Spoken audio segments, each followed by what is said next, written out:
अनंत चतुर्दशी के दिन क्यों किया जाता है गणेश जी का जल विसर्जन, जानिए रोचक पौराणिक कथा। नमस्कार, मैं आपके साथ अंजना और आप देख रहे हैं नेशनल न्यूज नेटवर्क।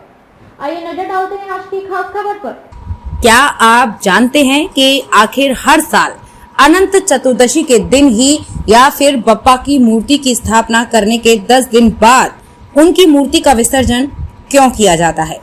भाद्रपद माह के शुक्ल पक्ष की चतुर्थी के दिन लोग बड़े ही हर्षोल्लास के साथ गणेश जी की मूर्ति को अपने घर लाकर उनकी स्थापना करते हैं और पूरी श्रद्धा व भक्ति भाव से उनका पूजन करते हैं। करीब 10 दिनों तक गणेशोत्सव का ये पर्व चलता है। इसके बाद अनंत चतुर्दशी के दिन गणपति बप्पा मोरिया, अगले बरस तू जल्दी आ, इसी भावना के साथ गणपति की मूर्ति का विसर्जन कर दिया जाता है। लेकिन क्या आप जानते हैं कि आखिर हर साल अनंत चतुर्दशी के दिन ही या फिर बप्पा की मूर्ति की स्थापना करने के 10 दिन बाद उनकी मूर्ति का विसर्जन क्यों किया जाता है? तो चलिए जानते हैं महाभारत और वेदव्यास। गणपति बप्पा की मूर्ति को 10 दिन बाद जल में विसर्जित करने के पीछे की मुख्य वजह महाभारत और महर्षि वेदव्यास से जुड़ी है।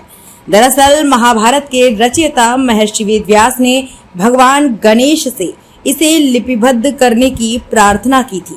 भगवान गणेश ने उनकी इस प्रार्थना को स्वीकार किया था और महाभारत लेखन का कार्य गणेश चतुर्थी के दिन से ही शुरू किया गया था। भगवान गणेश की शर्त।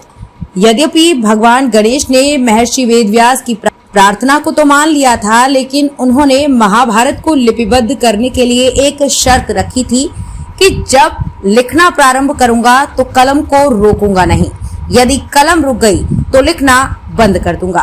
तब वेदव्यास जी ने कहा कि भगवान, आप देवताओं में अग्रणीय हैं, विद्या और बुद्धि के दाता हैं और मैं एक साधारण ऋषि हूँ। यदि किसी श्लोक में मुझसे त्रुटि हो जाए तो आप उस श्लोक को ठीक करके उसे लिपिबद्ध करें। गणपति जी ने सहमति दी और फिर दिन रात लेखन कार्य प्रारंभ हुआ और इस कारण गणेश जी को थकान तो होनी ही थी, लेकिन उन्हें पानी पीना भी वर्जित था।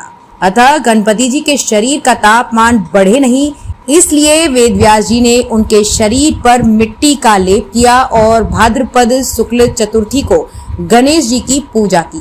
जिसके बाद महाभारत लेखन का कार्य शुरू हुआ और पूरे होने में करीबन 10 दिन लग गए। अकड़न हो गई भगवान गणेश को। जिस दिन गणेश जी ने महाभारत लेखन का कार्य पूरा किया उस दिन अनंत चतुर्दशी थी, लेकिन लगातार 10 दिनों तक बिना रुके लिखने के कारण भगवान गणेश का शरीर जड़वत हो चुका था।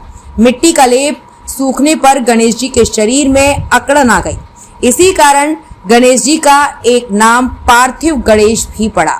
वेदव्यास ने देखा कि गणपति का शारीरिक तापमान फिर भी बढ़ा हुआ है और उनके शरीर पर लेप की गई मिट्टी सूखकर झड़ रही है, तो वेदव्यास ने उन्हें पानी में डाल दिया।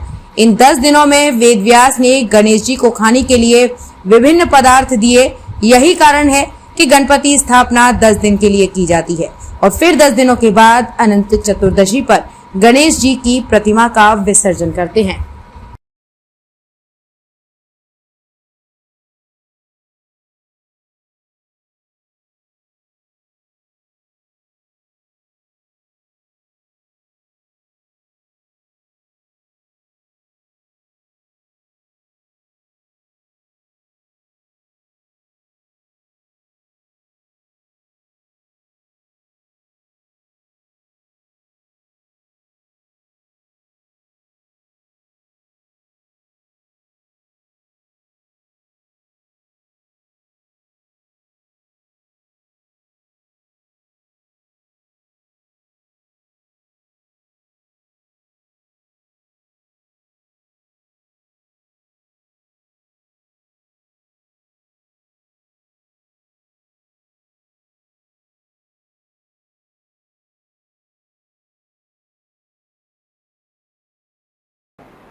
खबरों में अब तक के लिए बस इतना ही। फिर होगी आपसे मुलाकात ऐसी एक खास खबर के साथ। तब तक के लिए नमस्कार और देखते रहिए नेशनल न्यूज नेटवर्क।